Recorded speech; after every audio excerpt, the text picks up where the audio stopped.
Nós vamos continuar nosso estudo de O Livro dos Espíritos, Lei de Liberdade. Estamos falando de liberdade de consciência. E a gente deu uma transitada, né, no conceito de consciência, saber com, né? Ter ciência, quer dizer, saber, junto com o ato de saber, né, a inflexão. Eu recorro a mim mesmo, vou me questionando, vou tentando descobrir aquilo que sou, quem sou, não é, como me revelo para o mundo, os modos de desvelamento do ser no mundo e assim por diante. Mas todo esse item do capítulo que fala sobre lei de liberdade, começa com uma questão que diz: a liberdade de consciência é uma consequência da liberdade de pensar? A resposta nos parece meio óbvia, né? Por quê? Porque pensamento e consciência se confundem. Tanto que quando uma pessoa não está pensando, a gente diz que ela está inconsciente, né? Na verdade, ela não está conseguindo verbalizar, na maioria dos casos, né, o pensamento. Por quê? Porque, na verdade, isso que a gente chama de inconsciente, etc., também é um grande desconhecido. Para os psicanalistas, por exemplo, falar-se de um inconsciente tem o mesmo caráter imponderável de falar-se de espírito, né? Porque ninguém provou a existência do inconsciente do ponto de vista laboratorial.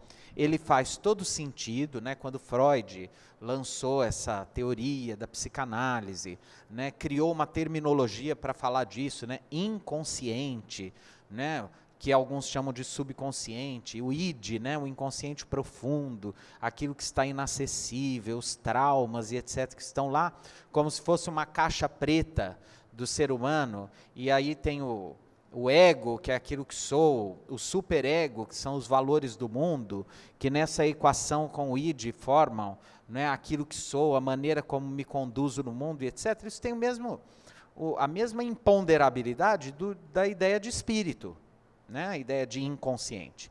Eu preciso crer que existe um inconsciente. E da mesma maneira que numa comunicação mediúnica, os espíritos, né, dão comunicações e às vezes transmitem informações que aí nós vamos lá conferir e dá tudo certo, né, e tem a ver com aquilo, e a gente sente que realmente o espírito é uma realidade, ele é imortal, ele sobrevive à morte do corpo físico, porque a gente sente na alma, né, a gente intui. É como se fôssemos cegos intuindo o espaço à volta. Essa é a ideia. Porque nós somos cegos ao mundo dos espíritos. Quem não tem a mediunidade para ver os espíritos, para senti-los de uma maneira mais contumaz, né, são cegos. Nós somos cegos para esse mundo que aí está. O apóstolo Paulo vai dizer: estamos cercados por nuvens de testemunhas. Então os espíritos estão aí, mas nós não os vemos, nós não transitamos com eles, né? Embora a gente acredite que isso esteja acontecendo. Por quê? Porque somos cegos intuindo o espaço à volta. Quer dizer, o cego, ele não precisa ver para perceber que existe um mundo que ele não vê, para perceber indicações de um mundo que existe no qual ele está inserido, embora ele não veja. Nós, na condição de espíritos encarnados, em relação ao mundo dos espíritos, também, né, analogicamente, somos cegos tateando nesse mundo espiritual que está aí em torno de nós.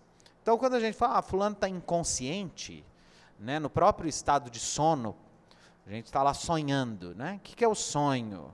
O sonho, se alguém fizer lá uma tomografia enquanto a gente está dormindo, sonhando, se a gente tiver um pesadelo e etc., naturalmente os aparelhos vão registrar núcleos de excitação, né, de ativação cerebral. Então o pensamento está ali, ó, está funcionando. Tanto que às vezes a gente tem determinados sonhos que quando a gente desperta, a gente continua, às vezes o dia todo, muitos dias, com o impacto vibratório daquele sonho que a gente teve, e que tem várias teorias, que tentam compreender o que é o sonho, como ele se realiza, quais são as características do sonho de caráter mental, puramente mental, quais são as características do sonho que se revela como desdobramento espiritual, ou projeção da consciência, né? Em que o espírito se desloca, tem experiências fora do corpo, tem contato com outras inteligências encarnadas, que estão fora do corpo também, ou às vezes com pessoas que estão em vigília e que nós, no estado de sono, vamos até lá, ou com espíritos também desencarnados. Quer dizer, a gente teria que entrar para essa questão específica dos sonhos, mas vamos trazer para essa ideia de consciência e pensamento. Então, pensar é uma faculdade do espírito, que se confunde com o próprio espírito, porque o espírito se manifesta pelo pensamento. Quando a gente já vai para o plano da consciência, é o pensamento que sabe que pensa, e aí nós temos a consciência. Então, pensar é espontâneo, né? Eu estou lá, no nada, alguém me olha e fala, nossa, onde você está? Você está pensando em quê? Porque eu nem estou percebendo que estou pensando, porque é espontâneo. No momento em que eu paro, nossa, eu estou pensando nisso. Nossa, que delícia. Por que eu estou pensando nisso? Como que eu tô? Quando eu começo a dobrar o pensamento sobre o próprio fenômeno do pensar, eu chego nisso que a gente chama de consciência. E aí vamos para a questão do Livro dos Espíritos. Os Espíritos respondem, a consciência é um pensamento íntimo que pertence ao homem como todos os outros pensamentos. Então, esse diálogo nosso está indo além disso. Não sei se vocês percebem, né? Os Espíritos pararam aí, consciência é um pensamento íntimo. Eu já estou usando uma filosofia mais complexa, explorando, desenvolvendo esse conceito. Isso que os Espíritos chamam pensamento íntimo, nós vamos buscar na filosofia ontológica, né, nos pensadores da ontologia, particularmente o alemão Husserl, criador da chamada fenomenologia, depois o Heidegger, que tentou entender o fenômeno da consciência, do ser, como ele se dá e etc. E aí nós vamos chegar nisso aí, né? Quem que é o primeiro a investigar isso? O René, e como me corrigiu a professora Noêmia, Descartes. Agora foi direitinho. René Descartes, né? O Descartes, né, estudou isso e foi o primeiro a investigar como se dá esse fenômeno da consciência. Penso, logo existo, é o cogito cartesiano. E a partir do Descartes, depois no século XX, final do século XIX, início do século XX, o Husserl vai pegar o fio da meada, tanto que uma das principais obras do Husserl são as meditações cartesianas, que ele vai pegar o pensamento do Descartes, vai desenvolver e depois o Heidegger vai explorar isso através de uma interpretação que ele vai dar o nome de hermenêutica, né? Uma compreensão hermenêutica, é uma palavrinha que vem do deus Hermes, da Grécia Antiga, né? Aquele deus que é o deus mensageiro, o deus que se comunica, o deus da linguagem, né? Ele vai explorar a linguagem para a gente compreender como que a consciência se dá a perceber. Através do quê? Da linguagem. Por isso que o Freud, ao desenvolver a psicanálise, em outras palavras, ele vai acreditar num processo terapêutico de cura das neuroses através do uso da linguagem, da palavra, ok? E quando a gente, no centro espírita, faz lá o atendimento fraterno, a gente vai estar ali parado para ouvir o que a pessoa tem a dizer. E quando Kardec pergunta para os espíritos, a partir das dúvidas, né, da curiosidade, da dúvida, das questões que são importantes, ele está usando as palavras. E os espíritos vão responder usando novamente as palavras, né? Quando um médico atende um paciente, antes de auscultar, né, medir a pressão, pedir os exames de sangue, etc., ele vai perguntar o que traz o paciente ali. E através daquilo que o paciente vai falando, depois associado a sinais que ele vai perceber no paciente, né? Ele vai proceder aquilo que se chama de semiologia clínica. Semas, símbolos, signos, sinais, logia, estudo dos sinais, dos signos. Então ele vai proceder a uma semiologia clínica para tentar compreender os sintomas e chegar a um diagnóstico, né? Diagnóstico vem de gnose, conhecimento, né? Diagnóstico vem de gnose, um conhecimento sobre aquilo que se dá no desvelamento singular, particular daquele paciente, assim por diante. Quando a gente atende os espíritos na sessão mediúnica ou de desobsessão, a gente quer ouvir o que os espíritos têm a dizer. Portanto, eles vão falar dos dramas deles lá no mundo espiritual através das palavras. E nós vamos tentar ajudá-los através das palavras. Portanto, a argamassa com a qual se faz a consciência é a linguagem. A ponto de alguns pensadores não terem muito a resposta se a linguagem é produto do pensamento ou se o pensamento é produto da capacidade humana de transformar aquilo que se é em linguagem, né? De tal forma estão confundidos linguagem e pensamento, desdobrando-se naquilo que a gente chama de consciência. Então, o que é essa liberdade de consciência? A liberdade de inquirir, indagar, refletir, de novo, flexionar, dobrar-se sobre si mesmo, sobre aquilo que a gente quer, do jeito que a gente quiser, a hora que a gente quiser. E, portanto, chegamos a uma condição extremamente desconfortável de ser humano, ou seja, espírito encarnado. Mas espírito desencarnado é a mesma coisa, de ser espírito, que é isso aí, né, que nós somos, que somos, portanto, um pensamento vibrando, né, pelo espaço infinito, e somos liberdade. Porque nada nos obriga a nada, somos livres. Pensamos naquilo que quisermos, né, naquilo que queremos, estabelecemos juízos sobre as coisas, julgamos, comparamos, avaliamos, carimbamos às vezes, estigmatizamos, né? E isso somos nós, portanto somos livres. E nessa condição de liberdade, e eu digo extremamente desconfortável, por quê? Porque é a condição da imprevisibilidade do mundo. Né? Nós podemos escolher, já que somos livres, ser bons, maus, podemos ser tolerantes ou impacientes, podemos ser educados ou grosseiros, podemos ter otimismo ou pessimismo, porque de verdade nós estamos aí. O pensador Martin Heidegger vai usar inclusive essa expressão em alemão, das Ein, que quer dizer o ser aí, o ser que está no mundo fazendo as suas escolhas.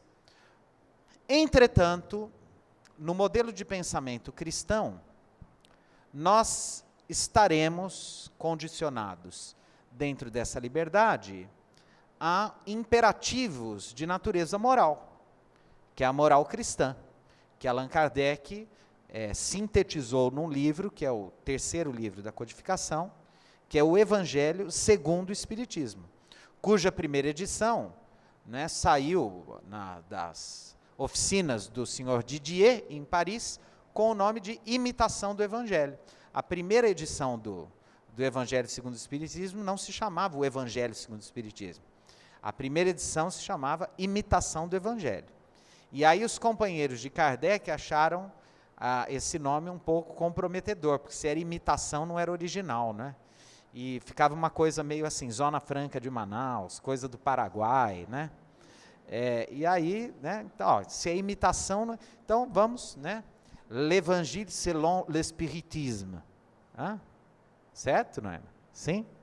É isso ou second? Selon, l'Évangile selon l'Espiritisme. Obrigado, professora. Né? Então, é o Evangelho segundo o Espiritismo que vai, né, sair com uma leitura diferenciada dos aspectos morais da mensagem de Jesus. Então, quando a gente fala de consciência, a gente está falando de linguagem. Quando a gente fala de linguagem, a gente está falando de palavra. E aí nós vamos perceber que essa questão da palavra, da linguagem, etc., historicamente, ela está impregnada de sentidos sacralizantes, impregnada de conteúdos sagrados, né? Então, São João, o evangelista, vai começar o seu evangelho dizendo: no início era o verbo, e o verbo estava com Deus, e o verbo era Deus. Ou seja, o que é verbo? É linguagem, né? Através da linguagem se criam universos, se criam palavras, se criam noções, se criam conceitos, né? A gente se manifesta através da linguagem. E a palavra, tanto que entre os protestantes é muito comum eles usarem muito o negócio da palavra, né? É a palavra de Deus, aquela coisa toda, né? Primeiro, atribuir a Deus a fala é estranho. Eu não imagino Deus falando. Palavra de Deus, né? Não imagino assim. E se ele fala, eu não sei se é alemão, porque o Caetano falou que só é possível filosofar em alemão. Será que Deus fala alemão? Eu acho que Deus deve falar Esperanto, porque é a língua da bondade, né? Do professor Zamenhof, polonês, né? Fala português, se bem que Deus é brasileiro.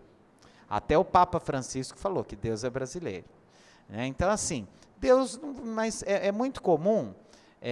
Gente, eu passo cada coisa, né?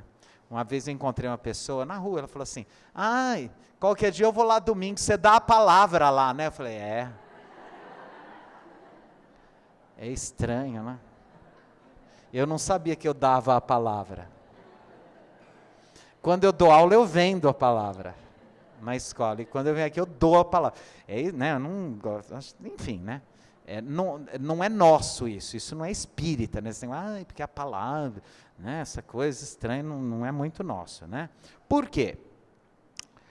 Qual que é o nosso lance, nossa vibe? É outra.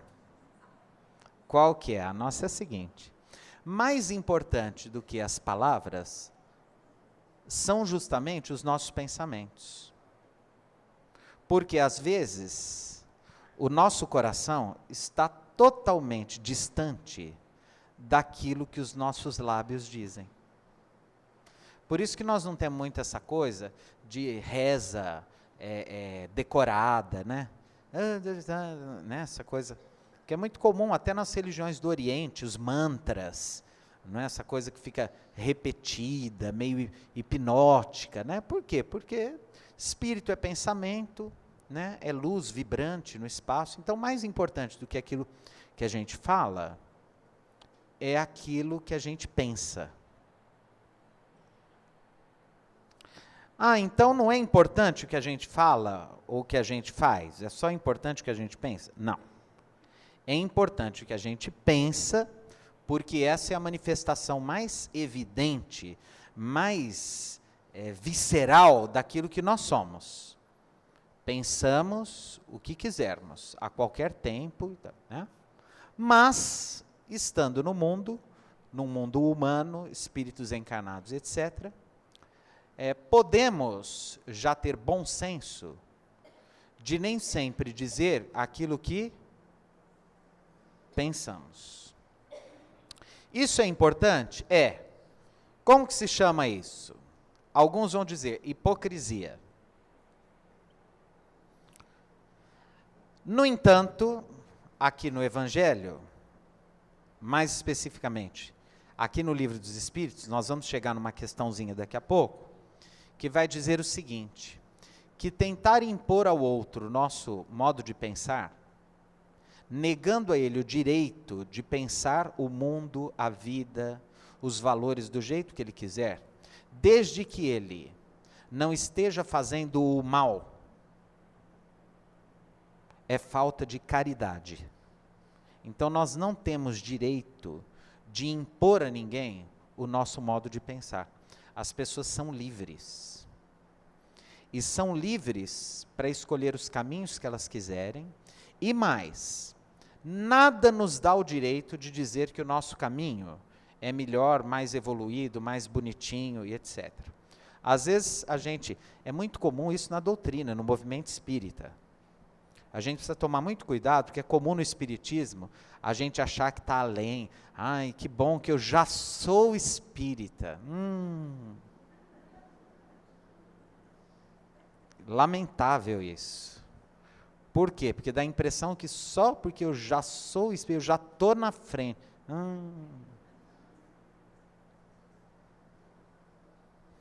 E às vezes está o sujeito lá naquela religião que a gente olha e acha cafona, rampeira, e às vezes o cara está lá evoluindo ó, na nossa frente.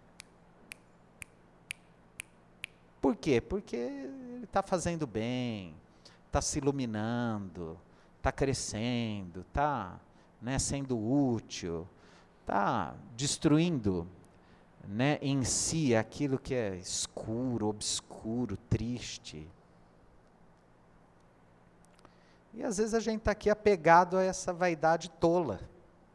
Quer dizer que sendo espírita eu não... Não, quer dizer, não é a religião que a gente tem que vai modelar o nosso caráter ou impor um processo de evolução mais... Não, depende da nossa vivência, depende da maneira como a gente está integrado a esses valores, etc.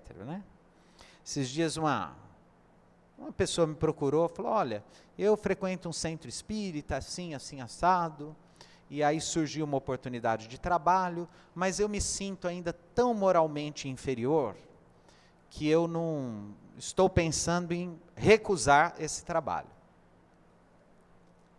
Eu não acho que eu tenho condições morais para isso, porque eu ainda me pego pensando e fazendo coisas não muito adequadas, etc. e tal. E aí eu lembrei muito do Chico Xavier. O Chico era muito prático, E ele dizia assim, quando o trabalhador está pronto, o trabalho aparece. E mais que isso, se a gente for esperar ser perfeito para fazer o bem, nós vamos esperar sentado, porque se a gente for perfeito daqui 1 milhão de anos, ninguém vai fazer o bem nos próximos 1 milhão de anos. Então ele dizia assim, nós temos que fazer o bem, mesmo nessa lama em que a nossa alma se encontra. Porque se a gente ficar esperando ter iluminação íntima para fazer alguma coisa, nós não vamos fazer. E ele vai dizer assim, o Chico era muito engraçado, diz assim, se a gente não fizer, imperfeitos nós somos mesmo. Mas quando a gente abraça alguma causa interessante, boa, ética, justa, a gente vai ser imperfeito e útil. Quando a gente fica esperando, a gente é imperfeito e inútil. Então nós temos 2 caminhos. A gente pode ser imperfeito e útil ou imperfeito e inútil. Então, já que a gente não é perfeito, a gente opta, alguns, por sermos imperfeitos, porém úteis. O Chico até conta uma história interessante, que uma vez ele gostava muito de ir em cemitério, sabe? Gostava de visitar os túmulos, e aí via os espíritos, aproveitava para conversar com alguns espíritos que ficavam ali e tal, e coisa, pá. E aí ele se deparou com um espírito que estava com cheiro de cachaça danado, sabe? Um cachação brabo, sabe? Falou, meu filho, o que é isso? Que cheiro é esse? Não, Chico, é o seguinte, eu gosto de tomar minhas cachaçinhas, e aí os superiores aqui, quando a gente precisa arrancar aqueles espíritos que estão muito agarrados ao corpo físico em processo de putrefação, o cheiro é muito ruim, muito forte, então os espíritos me usam para eu ir lá ajudar a arrancar, e eu só consigo tomando umas cachaças.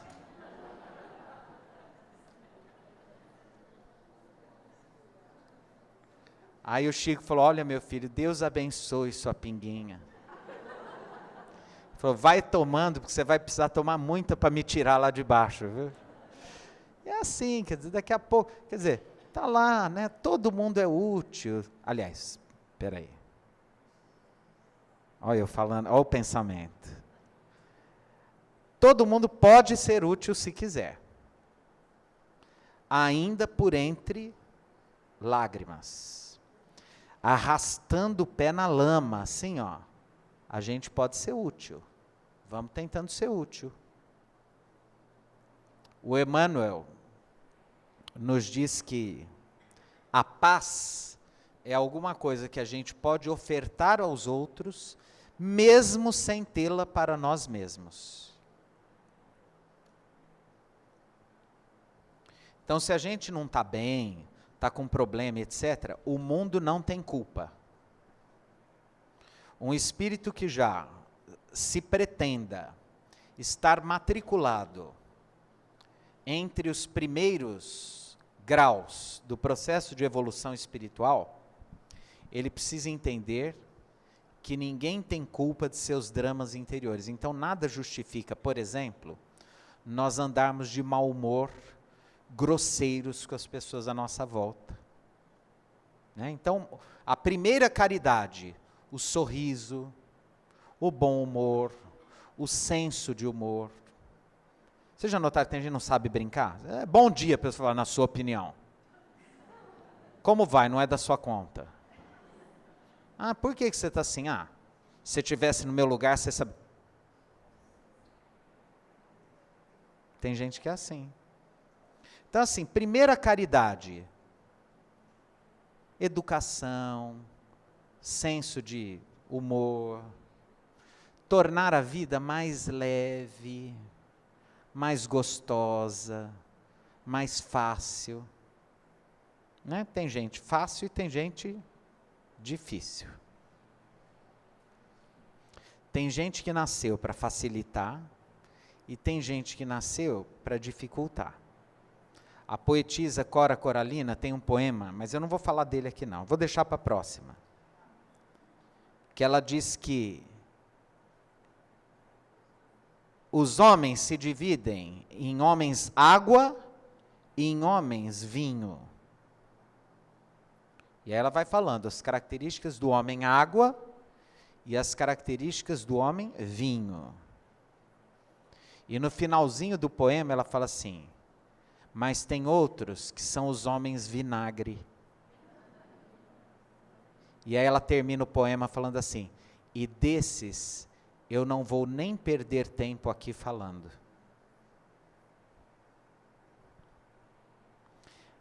Então vamos pensar nisso. A liberdade é esse modo de ser em que o espírito se desvela no mundo.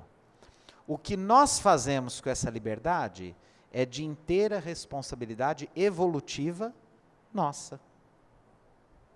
Tem gente que usa essa liberdade para complicar tudo. Tem gente que usa dessa liberdade para facilitar tudo. Ah, mas na minha época não era assim. Hoje é, meu bem. A vida é assim. Ah, vai mudando. Ah, mas eu não aceito. Ah,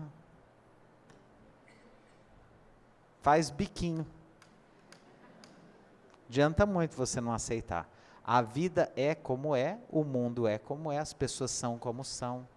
A gente chegando do lado de lá, não vão perguntar o que a gente fez dos outros, vão perguntar o que a gente fez de si mesmo. Ah, mas eu queria ver meu filho. Não, deixa ele lá, não perturba o coitado não. Ah, mas eu não quero, então fica aí sofrendo.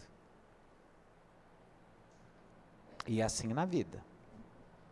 Podemos facilitar ou dificultar. É o desconforto de ser livre. Porque sendo livres, nada nos obriga a nada. E, portanto, a nossa responsabilidade é maior. Aí a gente continua esse capítulo no domingo que vem, tá bom?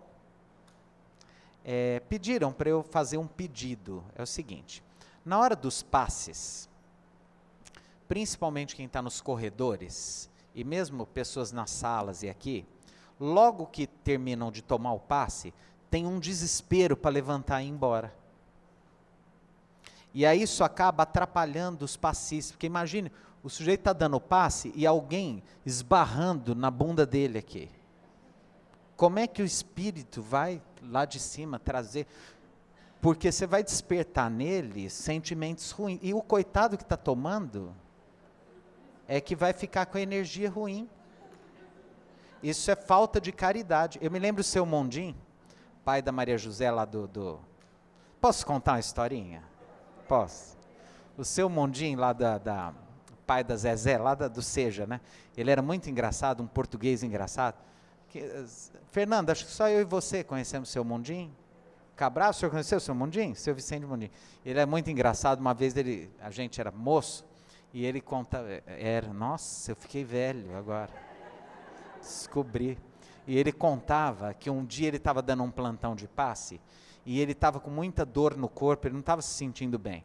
E aí entrou um moço muito forte, jovem, corado, e o moço entrou para tomar o passe, e ele contava, falava assim, este moço aí, eu estou precisando mais do que ele.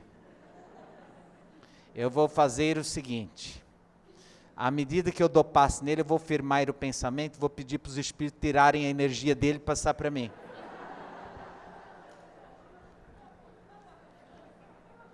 Não era assim que ele falava, seu Mondim?